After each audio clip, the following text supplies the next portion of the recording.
Muy buenos días a todos. Vamos a iniciar nuestra reunión sincrónica correspondiente al día de hoy. Hoy vamos a iniciar un nuevo tema, que es la última unidad de nuestro contenido programático, que tratan de los circuitos excitados por señales sinusoidales. Yo esta mañana habilité ya la unidad. En la misma van a encontrar un material de lectura que van a poder utilizar, le va a servir como referencia y también algunos ejercicios. Este es un tema relevante para la formación que ustedes van a tener o están teniendo, ¿verdad? ¿Por qué? Porque es un tema que van a aplicar probablemente en muchas otras materias relacionadas con electricidad, electrónica, ¿ok? Entonces es un tema bastante importante que esperamos nosotros que, aparte de, ¿cómo se llama? O sea, lo que más esperamos es que ustedes aprendan acá. Y con respecto a la evaluación de este tema, nosotros vamos a evaluarlo con un trabajo práctico que vamos a poner a consideración también en estos días. Para la evaluación final o parcial, perdón, no vamos a incluir este tema, o sea, no vamos a evaluar, pero consideramos con el profesor Salas que este es el tema o un tema muy importante. ¿Por qué? Porque en Circuitos 2 nosotros partimos ya de este tema, conociendo este tema, entonces es bastante importante que ustedes presten atención o miren después el video de la clase o lean los materiales porque estos sí tienen que aprender ustedes más que aprobarlo. No vamos a evaluar, pero les recomiendo que lean si no me entienden bien a mí, vean el material que está en el libro, en el material que está también en el aula virtual, que es un poquito, a lo mejor tiene alguna variante con respecto a lo que yo voy a hacer, la presentación que voy a hacer ahora, ¿verdad? Bueno, pregunten nomás, atajen, pues como le dije, para mí esto es relevante. Primeramente quiero hacer una introducción antes de hablar de las señales sinusoidales propiamente. Quiero hacer alusión a lo que habíamos definido anteriormente con el nombre de sistemas lineales. No sé si se recordarán de los famosos elementos lineales que habíamos mencionado en el capítulo 1, ¿verdad?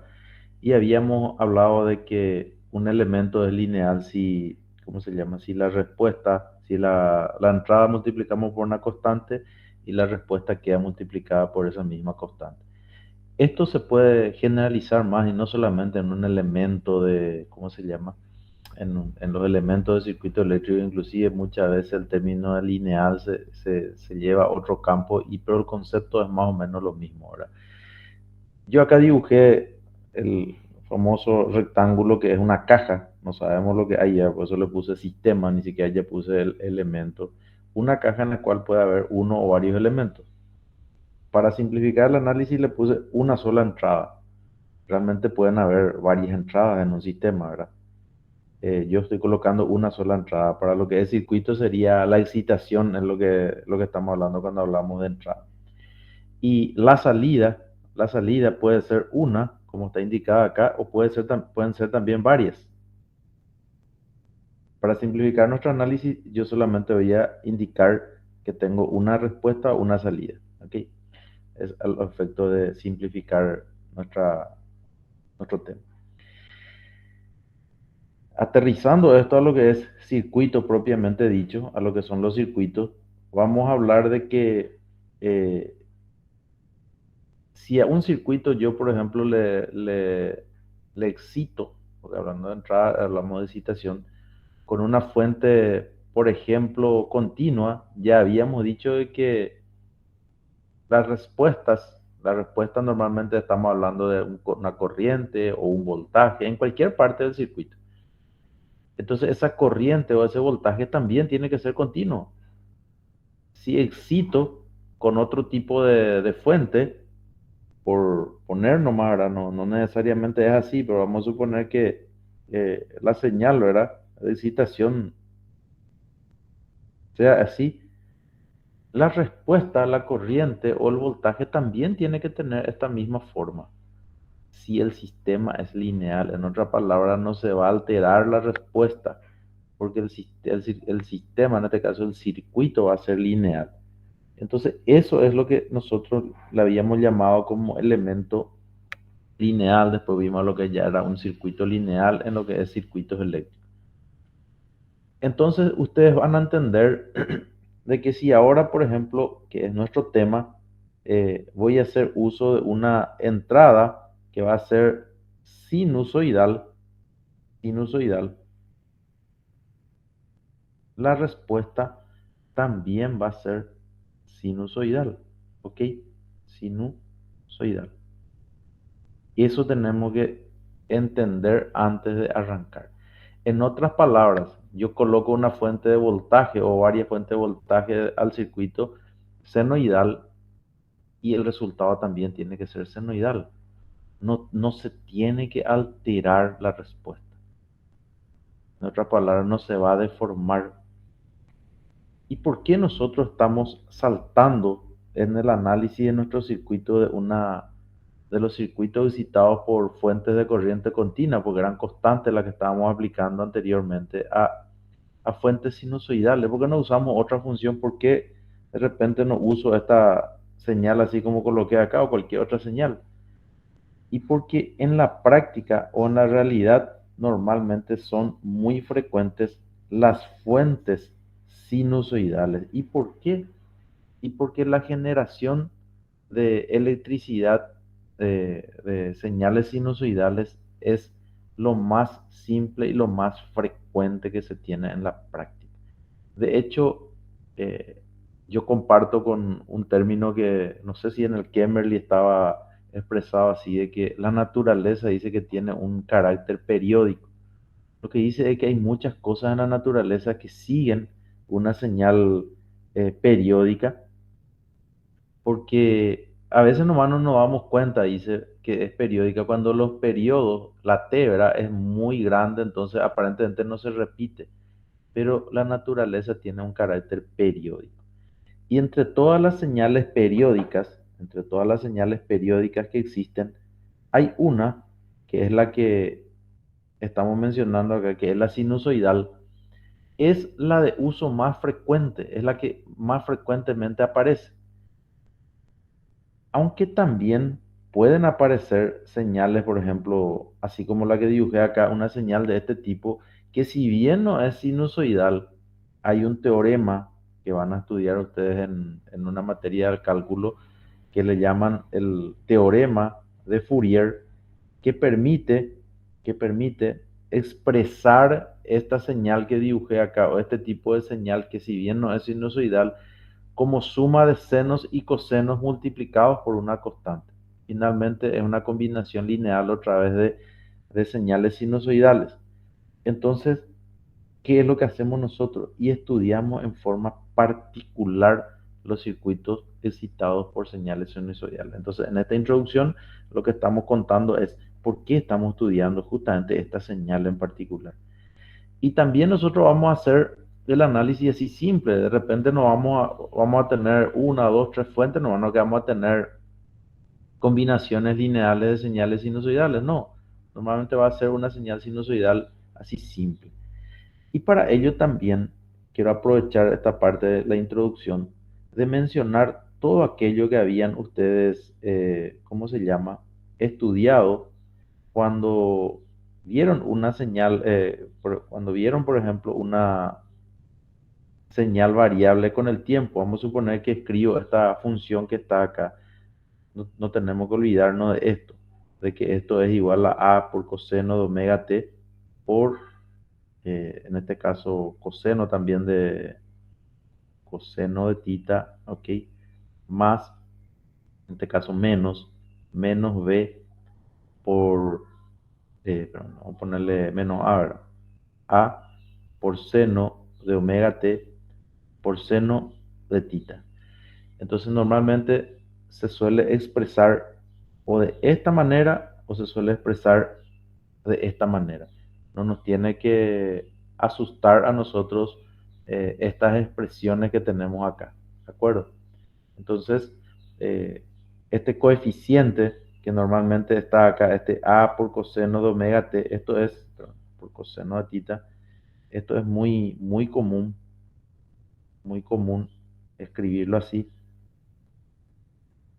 y esto le podemos llamar K1, y acá le podemos llamar eh, A negativo por seno de tita. Vamos a poner de forma más clara acá para que no haya confusión.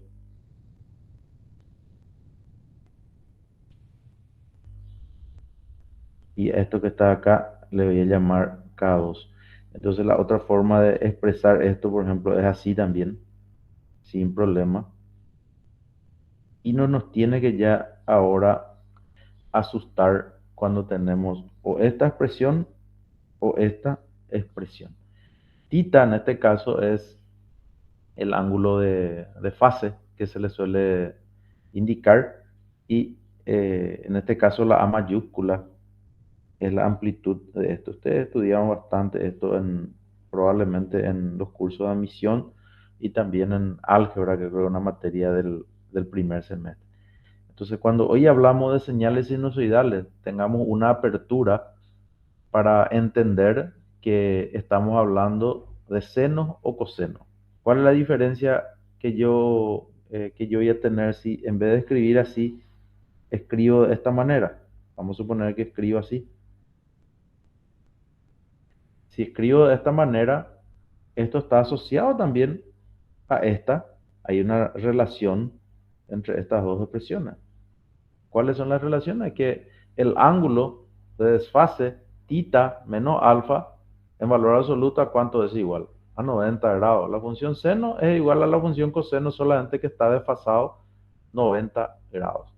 Lo otro también relevante, ¿verdad? Que parece a lo mejor hasta una redundancia que les diga, que siempre tienen que tener cuidado también acá en las unidades de medida. Por ejemplo, si omega, que es la pulsación angular que habíamos definido, está en radianes sobre segundo, y al multiplicar por t le va a salir en radianes ese producto. Entonces, este ángulo que está acá también tiene que estar en radianes. O, o cambiar previamente lo que es omega t a grados 6 decimales para poder sumar directamente con alfa. Por eso en algunos casos lo más correcto es expresar esto en radianes, aunque en algunos textos a veces se coloca, eh, por ejemplo, 110 por coseno de omega t más 30 grados, ¿verdad? Se coloca así, pero tengan cuidado que esto no se suma directamente con esto, porque esto está en radianes. Normalmente porque la pulsación angular se mide en radianes sobre segundo.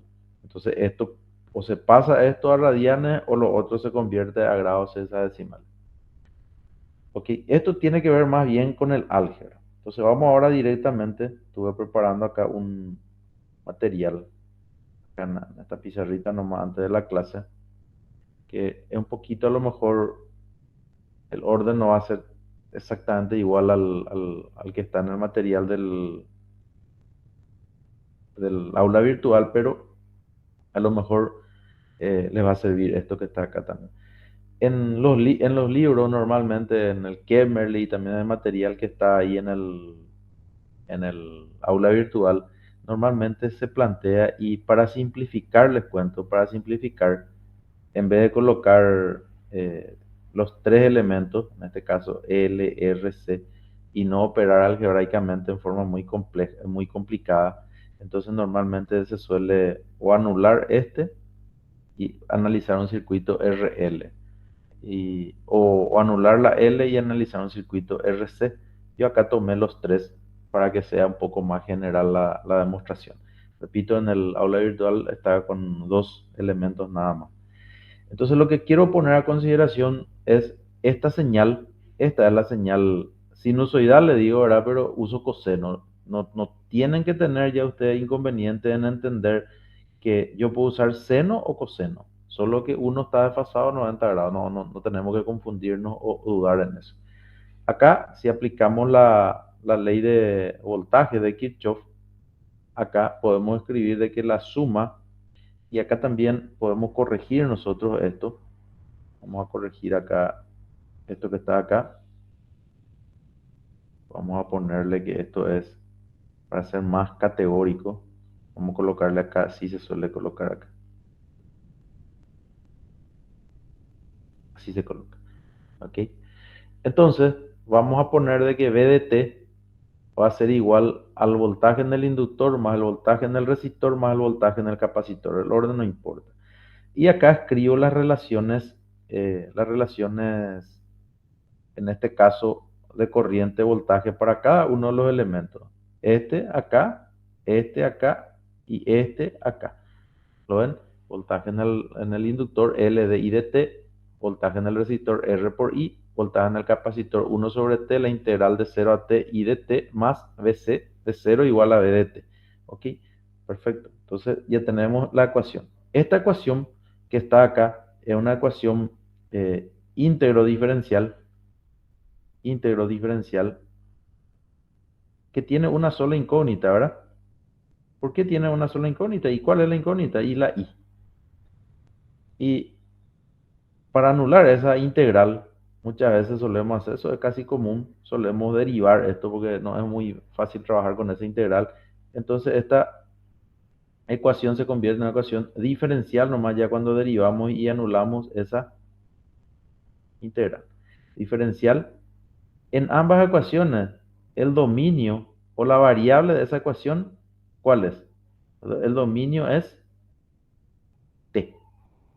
Para llevar al campo del cálculo, en vez de decir dominio t, podemos decir de que la variable de la ecuación nomás es t. T es la variable de la ecuación.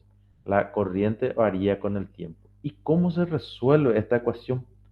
¿Qué es lo que tenemos que hacer? Y tenemos que hacer exactamente lo mismo que veníamos haciendo cuando estábamos trabajando con, ustedes recordarán, cuando estábamos trabajando con los circuitos RLC excitados con fuentes de corriente continua. Nosotros quitábamos la ecuación diferencial y esta V de T era una constante. Esa nomás era es la diferencia en este caso. Y ahora nosotros lo que vamos a hacer es resolver también esta ecuación. ¿Cómo se resuelve? Y de la misma manera. La misma manera. Tengo que calcular la respuesta natural, ¿verdad? Que sería igualando a cero ese primer miembro. Luego resuelvo la respuesta particular. La respuesta particular. La respuesta natural ya sabemos que va a ser o un sobreamortiguado, un subamortiguado o un amortiguamiento crítico. Eso ya sabemos nosotros. Y la respuesta forzada en los otros ejercicios que habíamos visto en el capítulo anterior siempre era una constante. Y acá no va a ser una constante, acá va a ser una señal sinusoidal. En otras palabras, voy a agrandar un poco para no cambiar de pizarra nomás acá. Voy a poner acá y voy a borrar otra vez. Si esta sería la I de t que nosotros calculamos. Voy a ponerla acá en color rojo, cerro porteño. Eh, Esa corriente I de t, vamos a suponer que en el cero empezó, probablemente va a tener una parte transitoria y después ya va a quedar en régimen permanente. Así va a ser. Esta parte, esta parte que está acá, esta es la que nosotros habíamos estudiado, que era el régimen transitorio. Y esto que está acá, que sería ya la parte de la respuesta forzada, es el régimen permanente. Como nosotros ya casi somos expertos, ya somos en este tema de la respuesta natural, la respuesta forzada, nosotros podemos inclusive ahora evitar nomás ya estar analizando la parte transitoria porque ya sabemos que va a ser la misma, no importa que ahora estemos utilizando señal sinusoidal, la parte forzada nomás lo que ya vamos a estar estudiando. Entonces, lo que solemos decir es que vamos a analizar el circuito en el régimen permanente. Eso es lo que se suele decir en esta parte. Y la gente a veces que no tiene muy claro el concepto dice, cuando yo excito con una señal sinusoidal ya no existe el régimen transitorio. Es mentira, siempre existe. Solo que no estamos analizando nomás. Si nosotros queremos la respuesta completa, también tenemos que analizar lo que pasa en una transición. Avancemos. Entonces, esta ecuación que recién mencionamos acá es la que queremos resolver, esa ecuación. ¿Y cómo lo resolvemos? Como recién dijimos. Pero yo me voy a ocupar, como recién dijimos, del régimen permanente y lo que voy a buscar es la respuesta forzada. Estamos buscando, no se olviden, la corriente. Y lo que voy a decir a continuación es que esa corriente va a ser igual a una senoidal también. ¿Y por qué va a ser igual a una senoidal? Y por lo que también recién mencionamos, de que si el sistema es lineal, que en este caso son elementos lineales lo que estamos analizando, si excito con una señal senoidal, la respuesta también va a ser senoidal. Entonces fíjense que la respuesta tiene la misma estructura, tiene una constante, tiene omega t, la misma omega que el otro, y lo que va a tener diferente es este valor de alfa, que no sabemos cuánto va a ser, ¿verdad? O sea, lo que yo quiero saber para obtener la respuesta acá es, quiero calcular IM y quiero calcular alfa. Esas dos variables necesito calcular para tener la respuesta de este circuito. Se puede escribir de esta manera o de esta manera, como hace rato les mostré, ¿verdad? Esto ya es un truco algebraico, nomás acá sería multiplicar por la fórmula del coseno. Bueno, lo que voy a hacer acá es introducir esta, que es lo que hacíamos cuando resolvíamos la parte forzada, introducir esta expresión en la ecuación que quiero resolver, porque tiene que verificar, y de ahí tratar de calcular I sub m mayúscula y alfa. Entonces, ese proceso va a llevar a meter acá donde dice la segunda derivada, la primera derivada, que es esta respectivamente, y donde dice I. ¿Ok? Y tengo que efectuar eso, derivar, como está indicando acá, derivar dos veces coseno, o primero va a ser seno, después va a ser la derivada del seno, otra vez va a ser coseno, y como la función interna va a tener omega dos veces derivada, omega por omega, omega cuadrado. Acá una vez derivado coseno va a ser negativo y va a ser seno, y el omega, la función interna, acá queda, aparece también. Acá no se deriva, esta parte no se deriva, queda así. Acá también aparecía la derivada de b de t, y b de t era b de t era esa expresión. Entonces lo derivo también acá, como estoy indicando acá, que sería Bm, la derivada coseno seno, la función interna es omega, y voy ordenando nomás los términos acá se me deja. Primero, antes de eso, descompongo coseno de omega t más alfa, seno de omega t más alfa y coseno de omega t más alfa. Esta parte donde algebraicamente es un poco más largo, por eso es que normalmente los libros no suelen hacer la deducción para los tres elementos, para dos nomás suelen hacer. Pero nosotros estamos haciendo así en forma más general. Agrupo todos los términos que tienen coseno de omega t. ¿Lo ven? Estoy marcando acá, acá, en esta parte, y todos los términos que tienen seno de omega t, perdón, seno de omega t, agrupo acá en este segundo sumando. ¿Ok? Entonces, en el segundo sumando también descompongo seno de omega t más tita. Y entonces me queda coseno y seno. ¿Lo ven? Fíjense ustedes que coloqué acá en color rojo coseno de omega t, coseno de omega t, seno de omega t, seno de omega t. Lo que está acá arriba, esto está igualado a esto que está abajo. ¿Ok? Y lo que voy a considerar esto es que es una identidad en donde voy a decir que esto va a ser igual a esto. ¿Ok? Y voy a decir de que esto va a ser igual a esto. Entonces, al hacer eso, esto igual a esto está acá. Al hacer esto igual a esto, está acá. Fíjense de que lo que yo estaba queriendo calcular es I sub m y alfa. Obtuve dos ecuaciones. Analicemos un poco bien estas dos ecuaciones, por favor, juntos. Y díganme ustedes, en estas dos ecuaciones que están acá, ¿qué pasó con la variable t?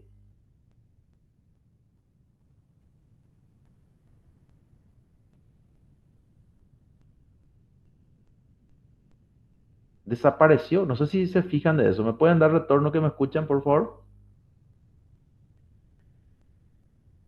Se derivó hace rato la función, ¿verdad? Pero en esta parte, esto que está acá en rojo, no estamos simplificando, ¿verdad? Pero al igualar esto con esto, en estas dos ecuaciones que estoy escribiendo acá abajo, ya no aparece omega t, ya no aparece la variable t.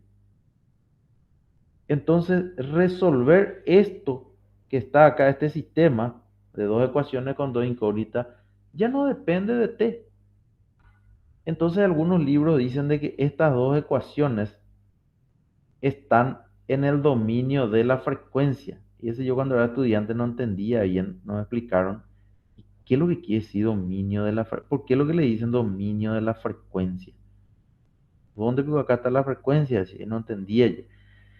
Pero fíjense de que, ¿por qué dice dominio de la frecuencia? Porque omega pues era la pulsación angular y también le llaman frecuencia angular.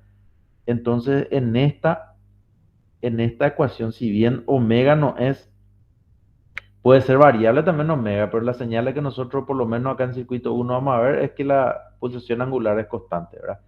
Pero también después vamos a variar también esa pulsación angular en circuito 2 cuando veamos respuestas en el dominio de la frecuencia. Cuando analizamos estas dos ecuaciones, repito, omega es la que queda dentro de las ecuaciones, entonces por eso le llaman dominio de la frecuencia, por esa razón. ¿Ok? ¿Qué es lo que se puede hacer? Y acá algebraicamente hay que resolver para calcular, como coloqué acá, calcular IM y alfa, que es lo que queremos hacer, ¿verdad? Y hay varias maneras de hacer. Yo tampoco, acá lo que hice fue, les cuento, algebraicamente antes de avanzar, eh, este valor de omega, por ejemplo, lo dividí todo entre cada uno. No sé si acá ya hice eso, acá ya hice eso, en esta segunda ecuación. Fíjense, omega dividido omega cuadrado quedó omega.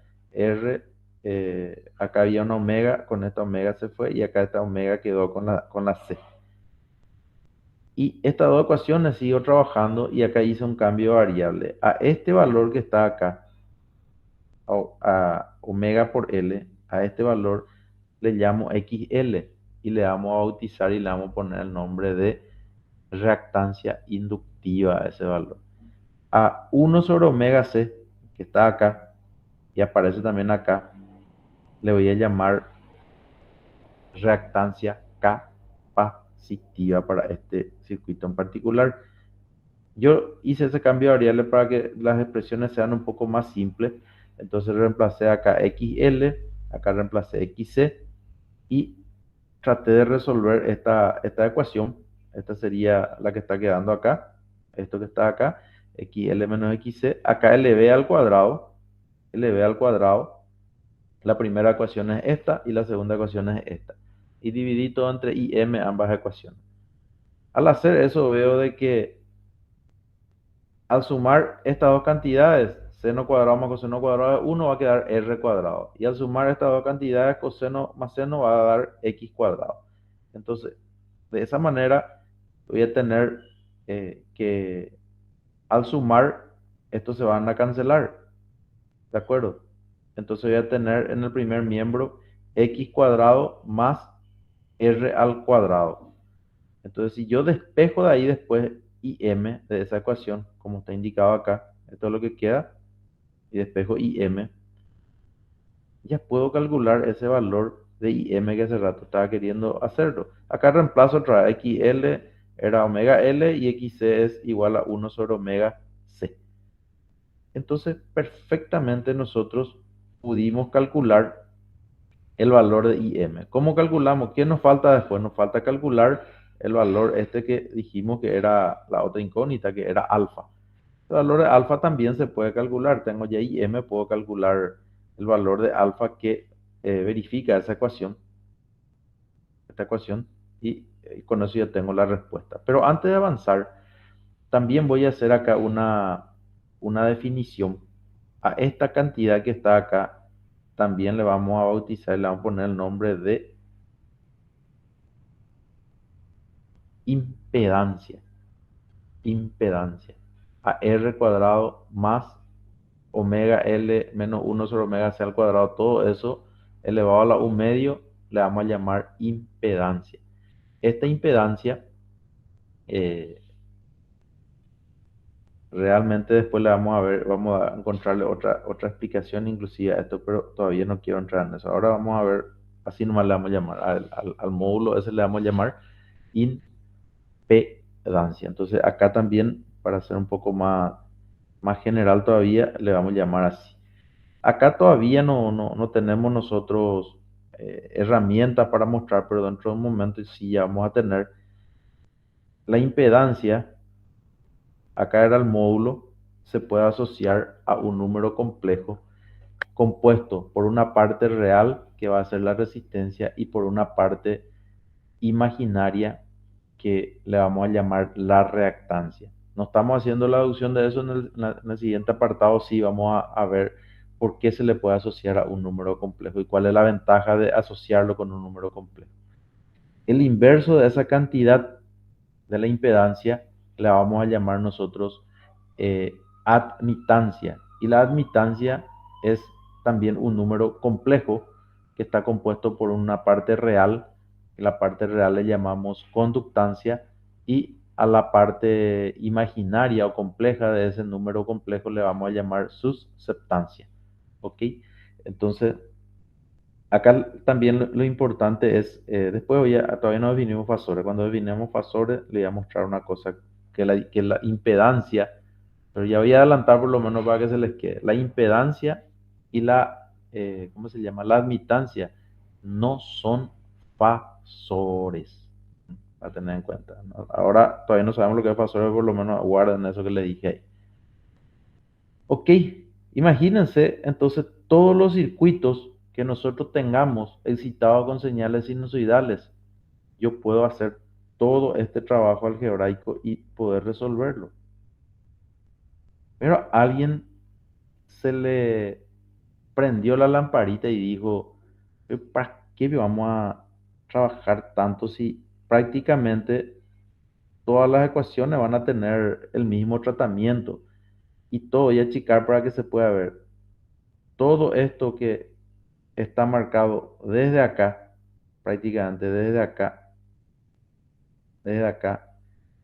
hasta acá, era puro álgebra, y finalmente este omega t, todo esto desapareció y tenemos estas dos ecuaciones que ya no son diferenciales.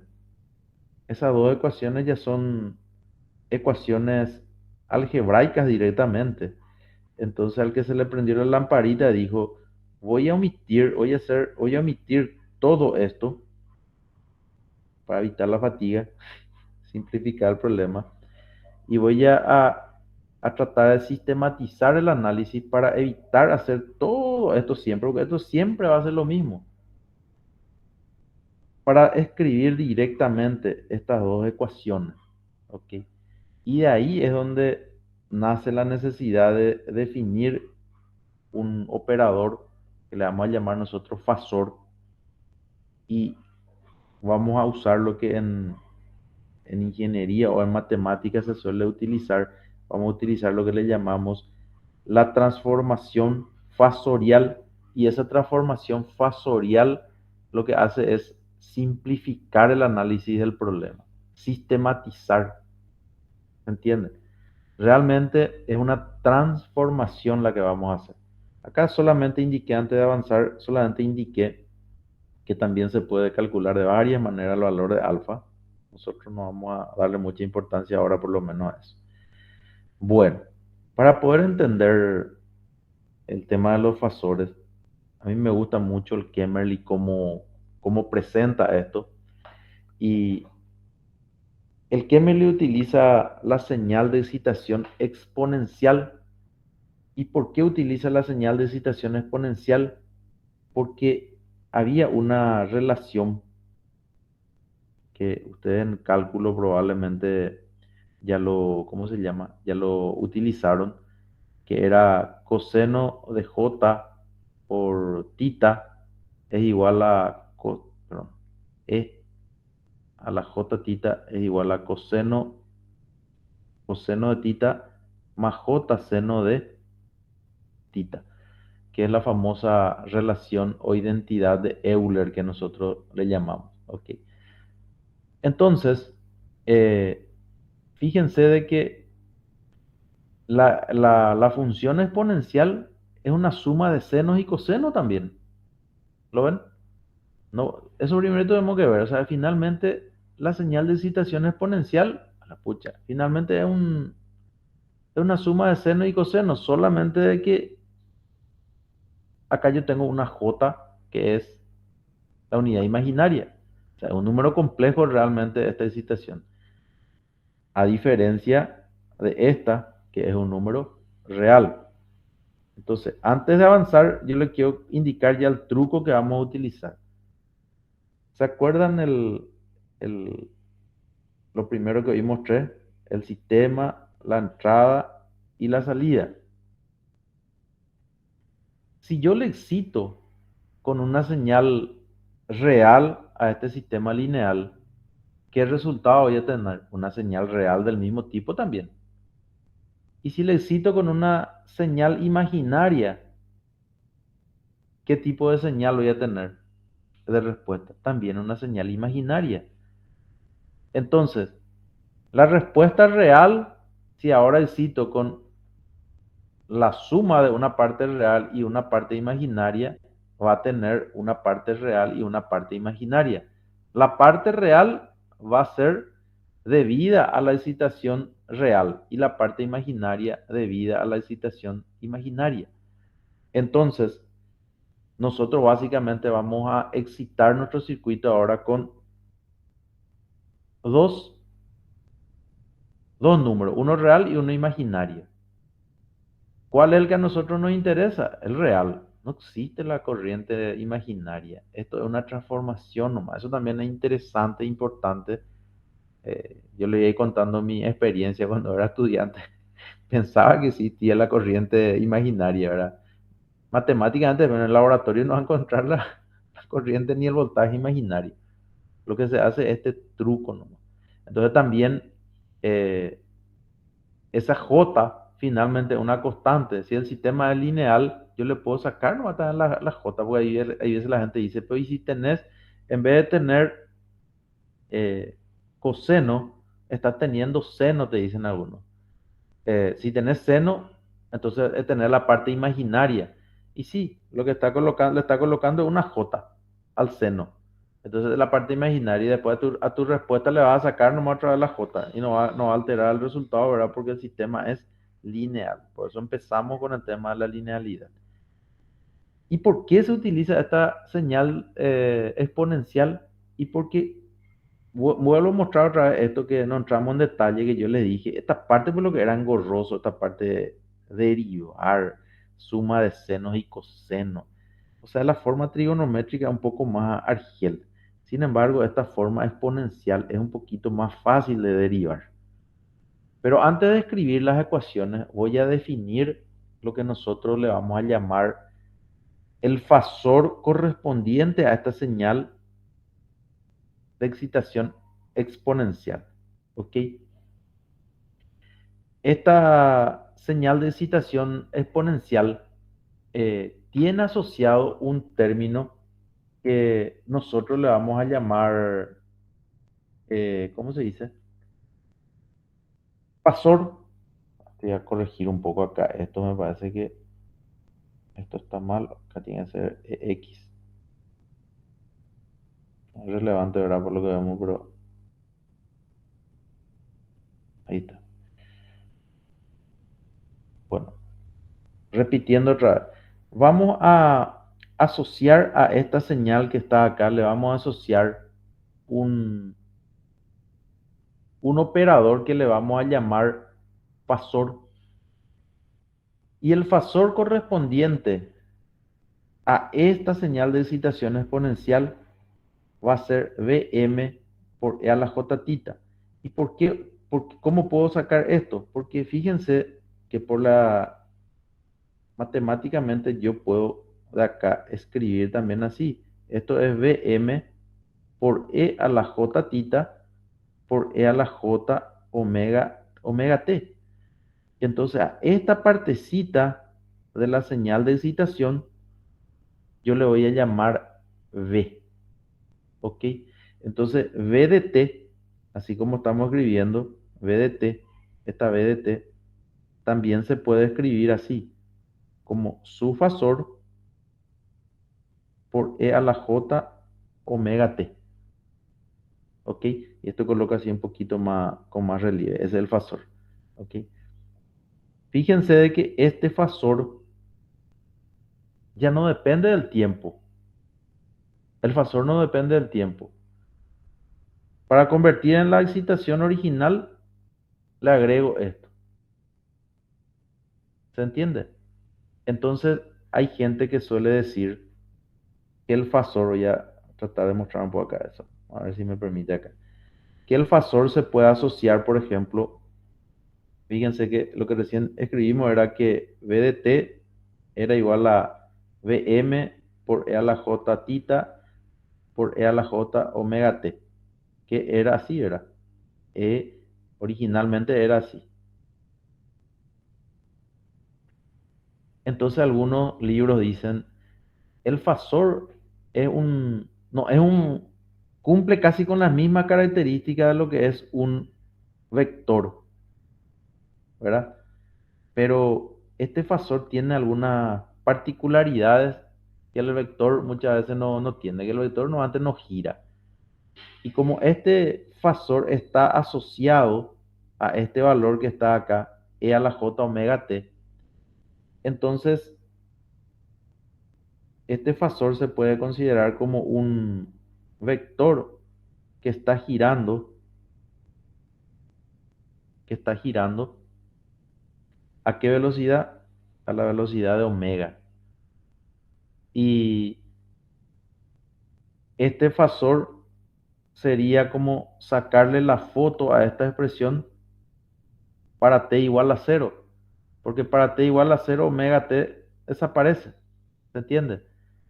Entonces, es como sacarle acá una foto ¡puc!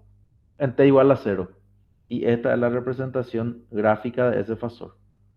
¿Se entiende? Para esta señal eh, de excitación exponencial, este es su fasor. Pero nosotros, como hace rato yo coloqué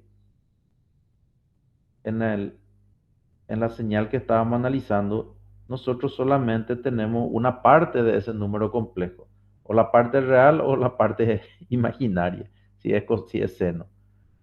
Entonces, igual nosotros lo que vamos a hacer es a a esta fuente de excitación sinusoidal, que si bien no es exponencial porque le falta una parte, también le vamos a asociar un fasor.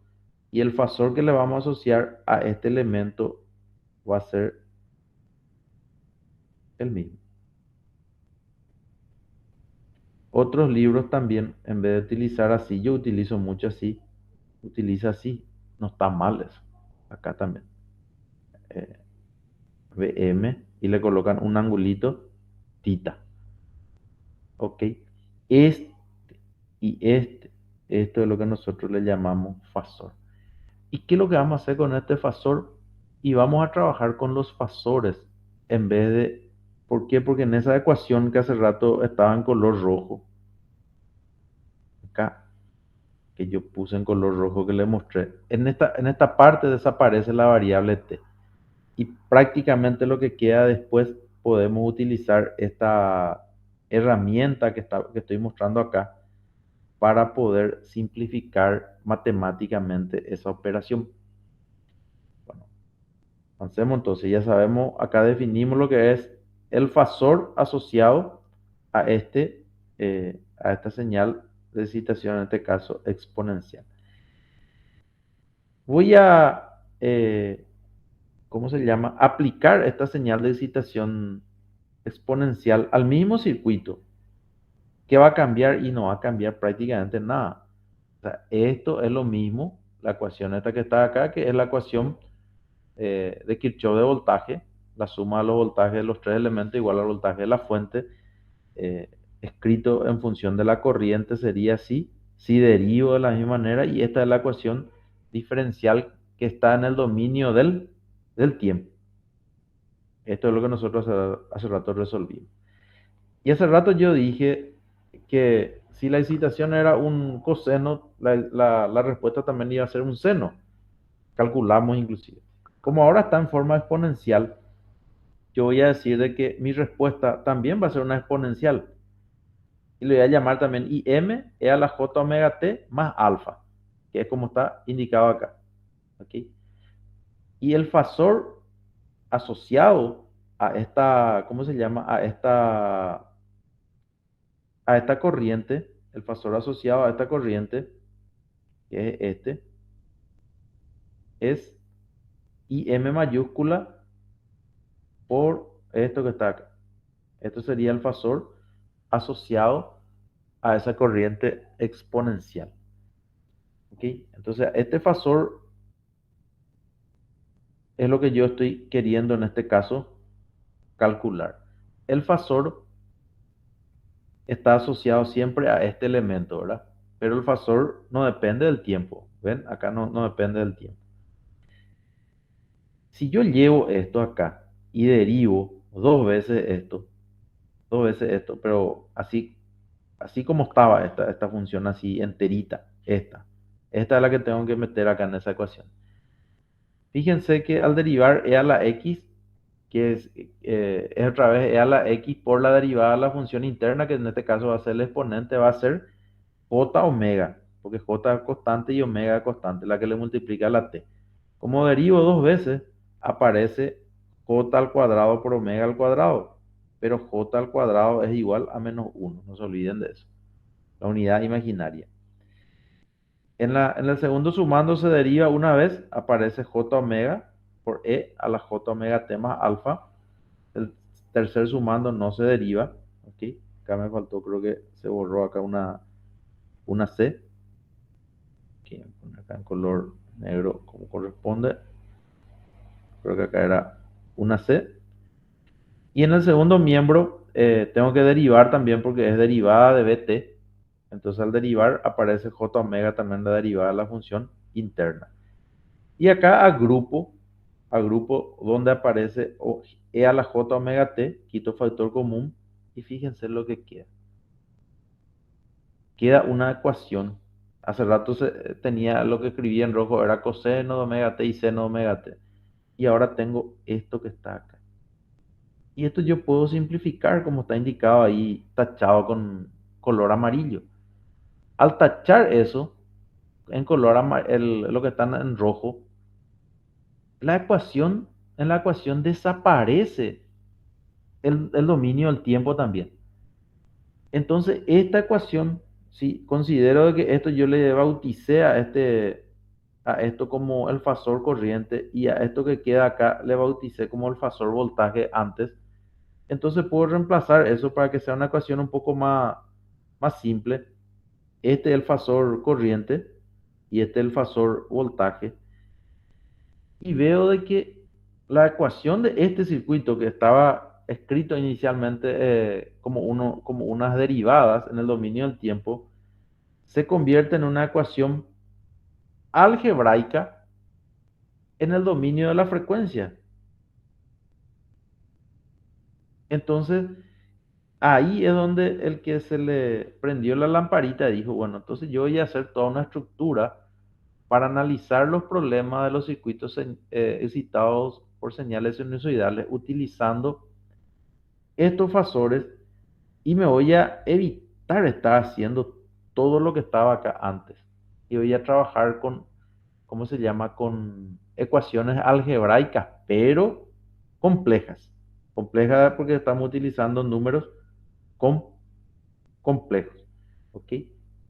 Entonces, fíjense acá, yo divido todo entre omega y tengo esta expresión, eh, la I fasorial, ¿verdad? Estamos hablando siempre ya de la I fasorial, está la B fasorial, ¿ok? Acá reemplazo por esto y acá falta omega C, tiene que ser acá, no sé por qué se borró, parece acá, poner bien acá, omega por C. Y acá hice un pequeño, eh, ustedes creo que van a tener una materia que se va a llamar cálculo 5 en donde van a ver con mucho detalle el número complejo, pero sé también de que en el álgebra ya vieron algo, lo básico de lo que es un número complejo, de las operaciones que se hacen con los números complejos, y acá yo estoy mostrando de que este número complejo que está acá en el denominador, ¿verdad? Está invertido, yo puedo escribirlo de esta manera, ¿verdad? Porque voy a acá repasar nueva con ustedes. Por ejemplo, si ustedes tienen A más JB, número complejo, el famoso módulo, ¿verdad? El módulo, esto se puede escribir así como A cuadrado más B cuadrado, ¿verdad? Por E a la J tangente a la menos uno de B sobre A. ¿Ok? Esto está escrito en forma exponencial o polar, también algunos le suelen decir. Entonces algunos, en vez de escribir esto así, también se suele escribir así. A mí me gusta mucho usar E. Acá sería menos, ¿verdad? Menos. Perdón, acá es más porque está en el numerador. Perdón. Tangente a la menos uno de B sobre A. Ok. Entonces está su módulo y está su argumento.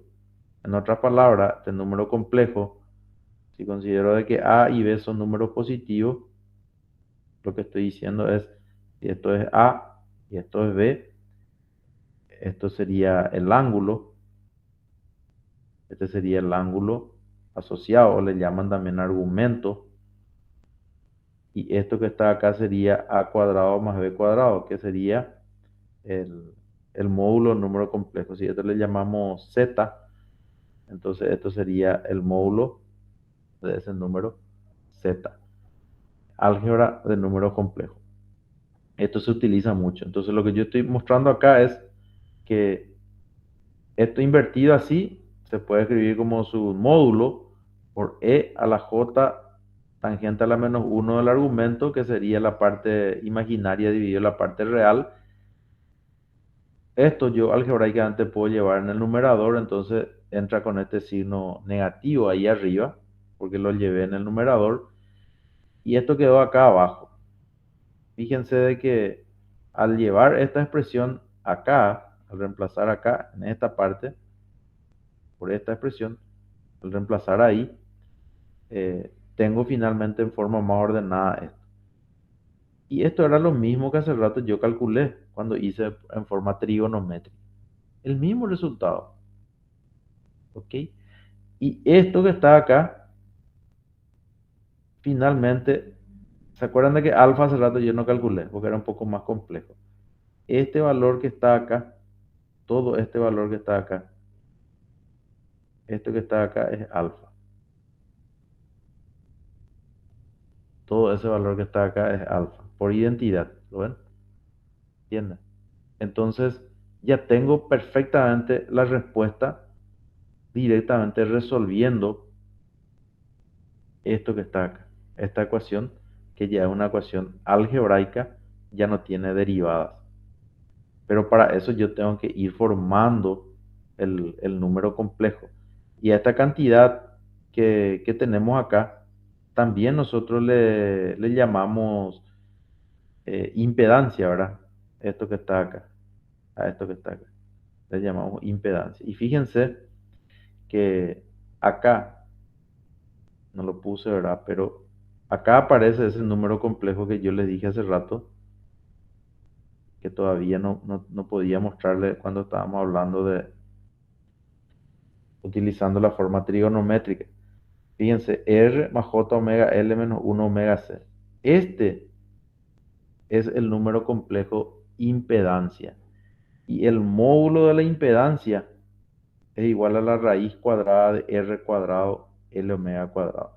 Fíjense que si yo hago acá, me faltó eso colocar, si yo calculo la Z acá de esta expresión, porque acá la ecuación que tengo es Z como número complejo por la I fasorial igual a la B fasorial. O sea, cumple con qué prácticamente como la ley de Ohm. V igual a I por R era. Acá V igual a I por Z. Se cumple exactamente. Y la I es igual a V sobre Z. Antes era V sobre R. Esto que está acá es un número complejo, la impedancia. Su módulo es igual a este valor, su módulo. Pero estrictamente, si yo despejo acá Z, que es un número complejo, va a ser igual al cociente entre el voltaje fasorial y la corriente fasorial. ¿Ok? En otras palabras, este valor siempre va a ser Vm sobre Im, ¿ok? Vm sobre Im, y su ángulo va a ser tita menos alfa. Tita es el ángulo de, ¿cómo se llama? De la fuente de excitación, y acá en este caso alfa va a ser todo esto que está acá. ¿Ok? Entonces eso es lo que ustedes tienen que, en este caso, calcular si es que les pide. Y la impedancia, también para tener en cuenta, la impedancia no es un fasor. Por eso acá coloqué en forma más oscura lo que es el fasor. La impedancia no es un fasor, es un número complejo, pero no es un fasor. Su definición es es el cociente entre el voltaje fasorial y la corriente fasorial. Ese es entonces el concepto de lo que es ¿cómo se llama? Eh, la impedancia. ¿Sí? ¿Estamos de acuerdo?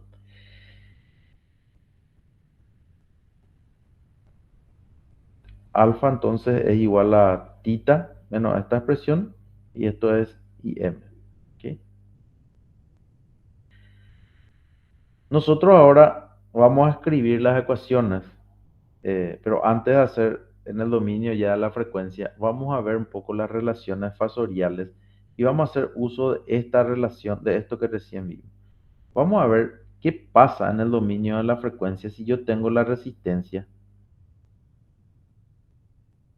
así como la conocíamos, y esto es V de t, y esto es I de t,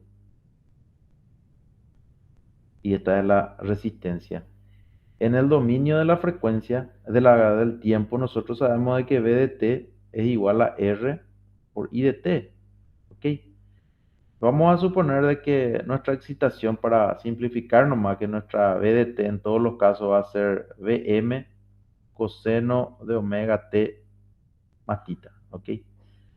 Y nuestras corrientes van a ser I de t igual a Im por coseno de omega t más alfa. ¿Ok? Entonces, si yo escribo esto, ¿cuál va a ser el voltaje, el fasor voltaje? El fasor voltaje va a ser igual a Vm e a la j tita. El fasor corriente, para este caso, va a ser Im e a la j alfa, que serían los fasores asociados a la excitación y a la respuesta respectivamente. ¿Ok? Si escribimos así como está, voy a tener eh,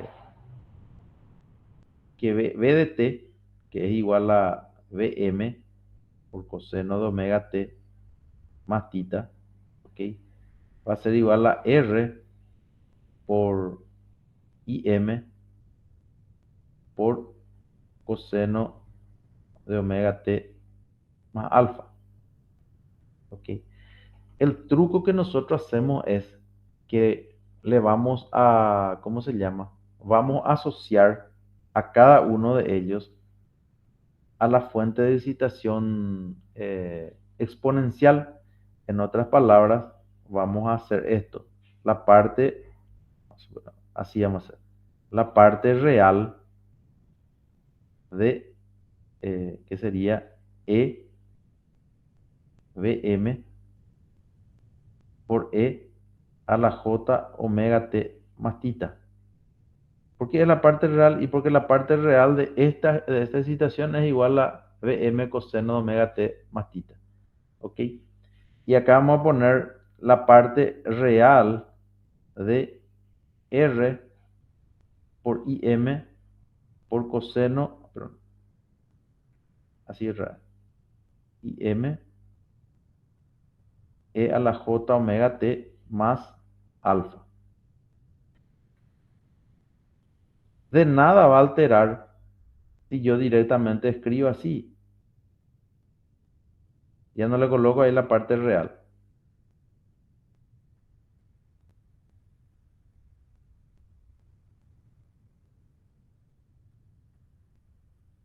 ¿Ok? Y acá escribo así.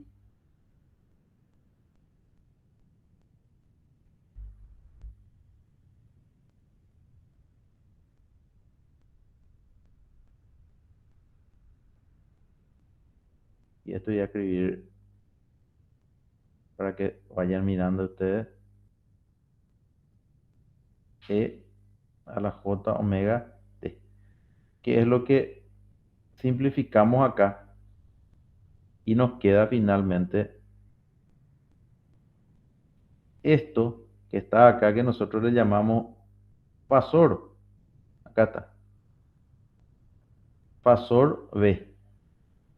Y esto que está acá, que nosotros le llamamos fasor I. Entonces estamos demostrando de que la relación fasorial para la resistencia es igual a esta expresión que acabamos de sacar. Entonces, en el dominio de la frecuencia, la relación entre el voltaje y la corriente para una resistencia dice que V es igual a R por I. Prácticamente la misma relación que teníamos cuando estábamos trabajando en el dominio del tiempo. Pero fasorialmente V es igual a R por I. Veamos ahora para el caso del inductor, donde nosotros teníamos este símbolo para el inductor, esto sería V de T y esto sería I de T y L es la autoinductancia en este caso. Vamos a llevar nomás ya acá. Vamos a borrar todo esto porque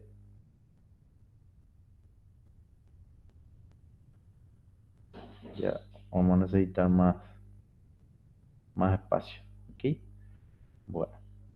Entonces, para el caso del inductor, la misma cosa. La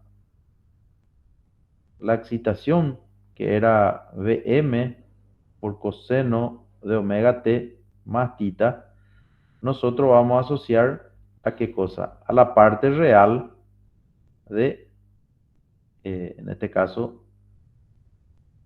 Vm por E a la J omega t más tita.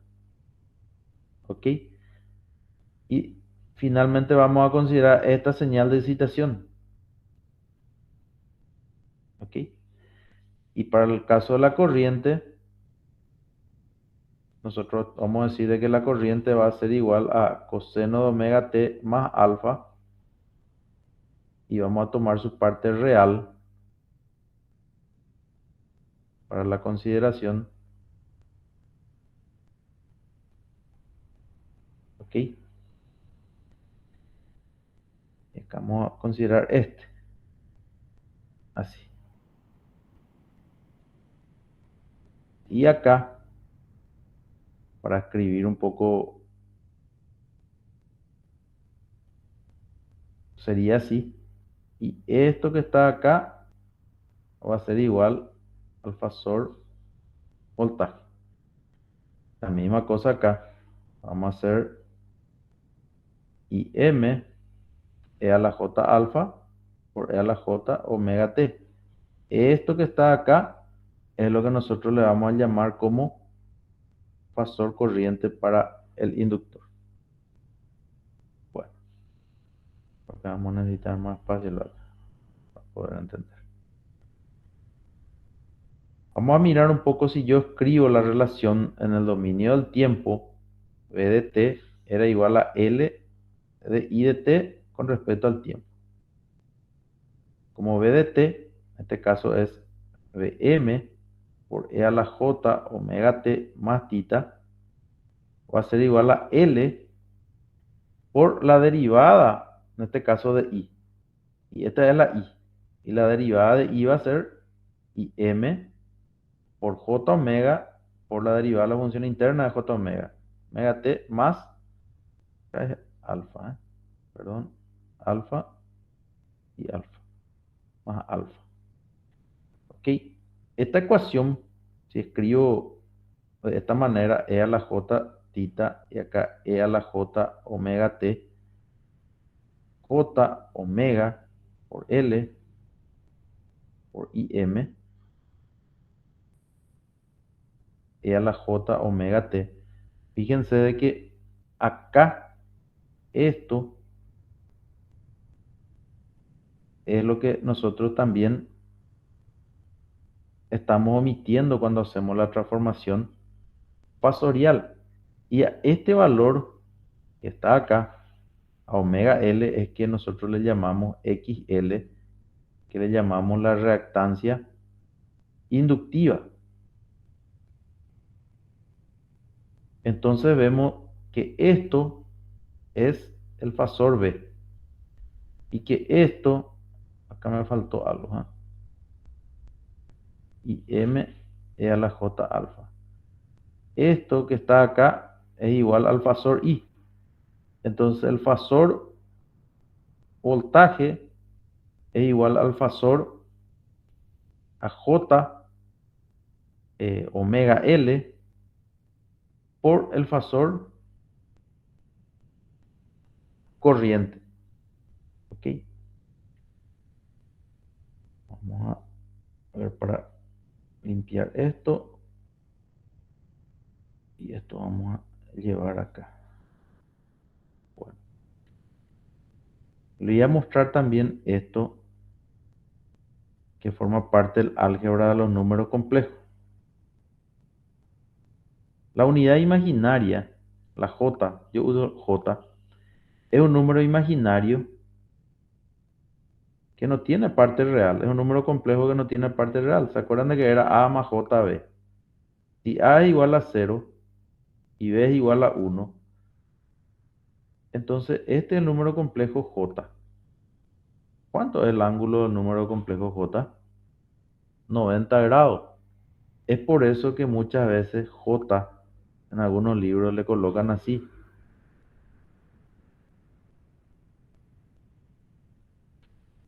¿Se entiende? Porque es un número complejo que su módulo vale 1 y su argumento, su ángulo vale 90 grados. Entonces, esto nosotros podemos escribir así. Igual a omega L por I por E a la J 90 grados. Y si ustedes se recuerdan, este es un número, este ya es un número. Si yo escribo acá que esto es Bm E a la J, ¿cómo se llama? E a la J tita era este. Y acá sería omega L y acá sería Im por E a la J alfa por E a la J 90 grados. Si ordeno un poquito esto, voy a tener omega L por I sub M E a la J alfa eh, más 90 grados. Dos números complejos son iguales si su parte real, en este caso su módulo, son iguales y sus ángulos también son iguales. Entonces tengo de que para un inductor la relación fasorial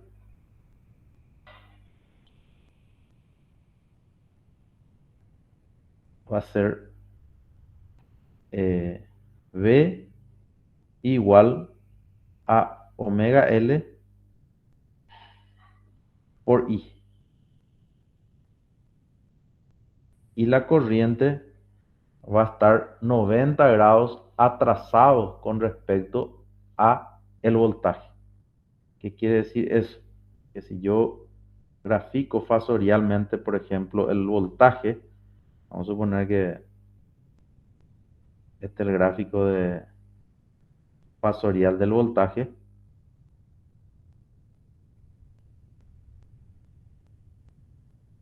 No, así no, mejor no así no. Y este es tita. La corriente tiene que estar atrasada 90 grados con respecto al voltaje. Con el color rojo, o en este caso amarillo salió. Esta va a ser la corriente. ¿Cuánto va a ser el ángulo? 90 grados. Siempre. ¿Ok? Este va a ser el voltaje. Estamos hablando de los fasores. Para el caso de la resistencia, si ustedes se dan cuenta acá, no puse, se me pasó hace rato, no les indiqué eso. Tita es igual a alfa. Entonces, para el caso de la resistencia, no hay desfase entre el fasor voltaje y el fasor corriente. Esas son las relaciones fasoriales para el inductor. Para el capacitor, si nosotros hacemos exactamente lo mismo, ya voy a hacer en forma más rápida, y considero, en este caso, símbolo este, VDT, IDT, y la misma cosa, si hago que la corriente, en este caso en el capacitor, es C por derivada de VDT con respecto al tiempo, y si utilizo las, ¿cómo se llama? La señal de excitación exponencial, que es más fácil de manejar. La I de t era IM por E a la J omega t más alfa, y acá derivo, acá sería J omega, derivada de la función interna, por Vm por E a la J omega t más tita, y hago otra vez todo ese truquito, E a la J alfa, acá voy a tener J omega c por Vm por E a la J tita por E a la J omega t. Acá me faltó colocar E a la J omega t, que es la que simplificamos. Entonces van a tener de que este, que es el fasor corriente, vamos a poner así, el fasor corriente es igual a J. J podemos colocar como, ¿cómo se llama? Como eh, E a la J 90 grados. Y acá vamos a colocar así, omega C por V. Directamente vamos a colocar V fasorial nomás ya ahí. Omega C por V fasorial por E a la J 90 grados, que era la J. Esta sería la relación, ¿verdad? Si escribo así también esto, y esto reemplazo acá por Vm E a la J tita más 90 grados, de tener así, ¿ok?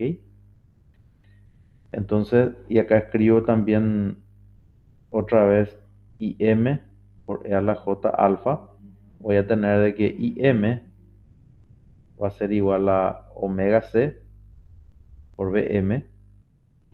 Y voy a tener también de que en este caso alfa es igual a tita más 90 grados, de donde yo puedo sacar que directo ya está acá. Voy a poner acá la corriente está adelantada 90 grados con respecto al voltaje. ¿Ok?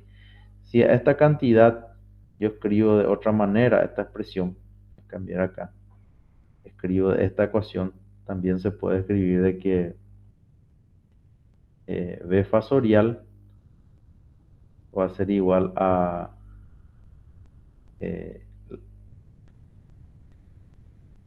así también puedo escribir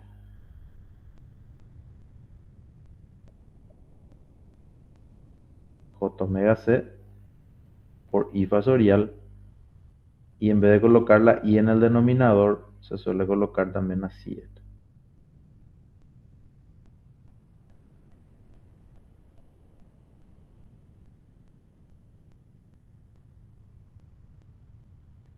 ¿Ok? Y este valor 1/omega C le suelen llamar reactancia capacitiva.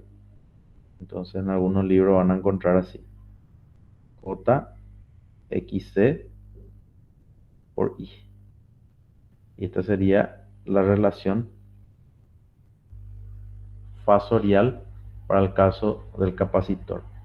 Y la corriente, como recién indicamos, eh, si esto es el voltaje, la corriente en este caso va a estar adelantando 90 grados al fasor voltaje. ¿Ok? Esto va a ser tita y esto es 90 grados. ¿Ok? Y alfa, que es esto, va a ser tita más 90 grados. ¿Y cuál es la utilidad de esto? Y la utilidad de esto es, con esto redondeamos, es la siguiente: que si nosotros teníamos, creo que era la resistencia, perdón, era inductor, creo que primero era, ¿verdad? Sí, inductor, sí, está bien. Entonces después dibujemos la resistencia, creo que era así, así. ¿Ok? Entonces, en el dominio del tiempo la ecuación era VR, vamos por orden, VL de t más VR de t más VC de t igual a la V de t.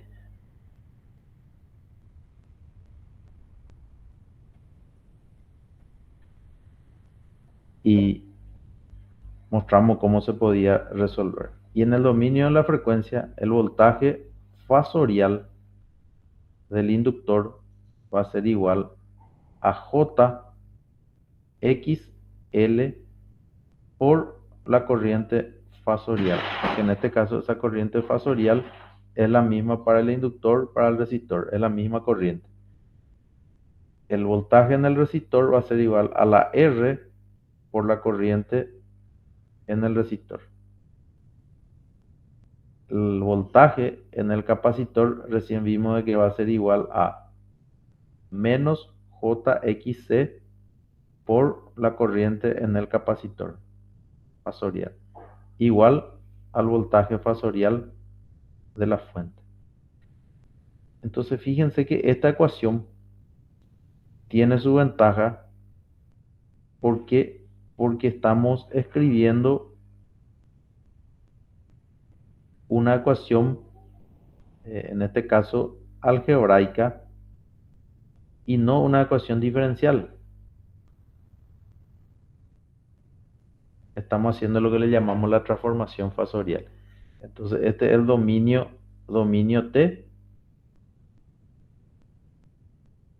que a este le llaman dominio omega. Y nos evitamos hacer todo eso que estábamos haciendo cuando hicimos la deducción. Acá, si esto es el dominio T, sería así. Y podemos dibujar cómo sería el circuito si es que, eh, ¿cómo se llama? Estamos en el dominio de la frecuencia. Vamos a achicar un poco a ver y podemos cambiar. Quito esto. Ahí. En el dominio de la frecuencia, en vez de escribir acá así, vamos a escribir acá así, fasorial, y acá va a seguir siendo así la corriente, pero ya va a ser fasorial. Y en vez de escribir omega L, vamos a escribir, L, vamos a escribir omega, omega L,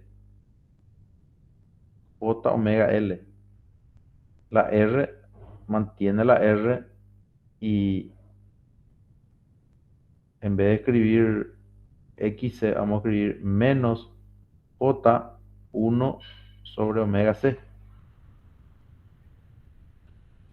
Entonces aplicamos la ley de Kirchhoff de voltaje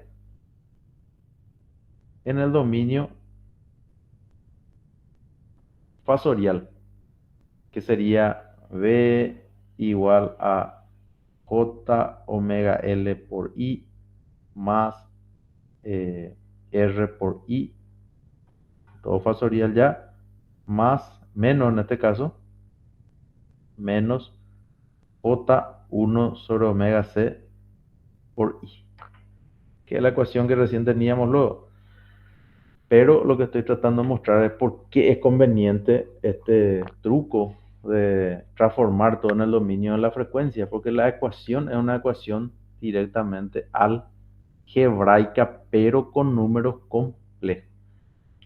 El mayor desafío que se tiene, o sea, antes de eso, todos los, todos los problemas que nosotros habíamos visto cuando teníamos solamente una resistencia, el análisis de malla, nodo, Thevenin, Norton, todo eso se puede aplicar en el dominio fasorial. La diferencia es que todos los coeficientes de las ecuaciones ya van a ser números complejos por lo general. Y el desafío que recién le iba a decir es el álgebra de los números complejos, que si uno no tiene mucha gimnasia o práctica puede ser complicado. ¿Entiendes? Entonces, eh, eso es básicamente lo que se hace. Y nosotros, como les dije al inicio, no vamos a evaluar en los parciales ni en el final este tema. Sí vamos a poner un trabajo práctico donde sí van a tener que hacer seguramente el álgebra de número complejo, van a tener que hacer eso. Pero lo importante es entender esto que vimos recién acá, entender lo que es el dominio de la frecuencia, el dominio del tiempo, por qué es que se hace todo esto, por qué es que uno evita, lo que se evita es toda esta deducción en el dominio del tiempo y directamente ya se trabaja con esos fasores. Es lo que se le llama transformada. Pero un poco si me viene un ejemplo, por ejemplo, a veces ustedes tienen una ecuación o un sistema de ecuación y, en un libro y le dice, haciendo el siguiente cambio de variable, le dice, o una integral en el cálculo, hace este cambio de variable y simplifica todito tu problema. Entonces ahí lo que realmente están haciendo también ustedes es una transformación de su problema. Y acá lo que hacemos es lo mismo. Estamos transformando nuestro problema utilizando fasores de tal manera que las ecuaciones que vamos a resolver ya no van a ser ecuaciones diferenciales, van a ser ecuaciones algebraicas, pero con los coeficientes van a ser complejos. No olvidar que nosotros estamos haciendo un truco nada más con este tema de la señal de excitación exponencial, ¿verdad? Las excitaciones normalmente son reales, pero en muchos libros ni siquiera mencionan esto de la señal de excitación exponencial. Directamente le colocan ahí la J, pero crea una confusión y de dónde es lo que viene la corriente compleja. No existe la corriente compleja. Ahora estamos haciendo un truco nada más matemático. No sé si tienen alguna pregunta o de lo contrario estamos finalizando. Y si no hay esa pregunta, vamos a finalizar nuestra clase de hoy. Bueno, está bien entonces. Le voy a avisar en la semana cuando publicamos el trabajo práctico de esta unidad y el sábado vamos a hacer algunos ejercicios correspondientes a esto para practicar justamente. Bueno, señores, muchas gracias por su tiempo. Que tengan buena semana. Nos vemos el sábado.